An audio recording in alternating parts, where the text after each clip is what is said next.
ડીસામાં રામનવમીના પર્વ નિમિત્તે રામજી મંદિરથી ભવ્ય શોભાયાત્રા નીકળી. સનાતન ધર્મમાં રામનવમીના પવિત્ર તહેવારોનો અનોખો મહિમા રહેલ છે. સમગ્ર ભારતમાં રામનવમીના તહેવારની ધામધૂમથી ઉજવણી કરવામાં આવી રહી છે, ત્યારે આજે ડીસા શહેરમાં પણ વિશ્વ હિન્દુ પરિષદ દ્વારા ભવ્ય શોભાયાત્રાનું આયોજન કરવામાં આવ્યું છે. રામજી મંદિરે મહાઆરતી સાથે ભગવાન શ્રી રામ નગરની યાત્રા નીકળ્યા હતા. ભગવાન શ્રી રામની શોભાયાત્રા રામજી મંદિરથી પ્રસ્થાન થયા બાદ શહેરના રાજમાર્ગો પર ફરી હતી.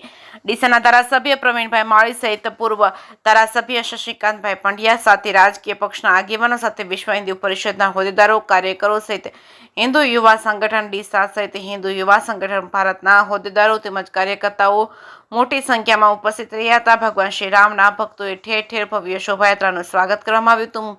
શોભાયાત્રામાં મોટી સંખ્યામાં ભક્તજનો જોડાયા હતા. જય શ્રી રામના નાદથી રાજમાર્ગ પર ગુંજી ઉઠ્યા હતા. રામનવમીના પર્વ નિમિત્તે ભગવાન શ્રી રામની ભવ્ય શોભાયાત્રામાં 108 ટીમ, ફાયર ફાઇટરની ટીમ, નગરપાલિકાની ટીમ સહિત પોલીસ સ્ટાફ દ્વારા ખડે પગે રૂટ પર કડક બંદોબસ્ત ગોઠવવામાં આવ્યો હતો.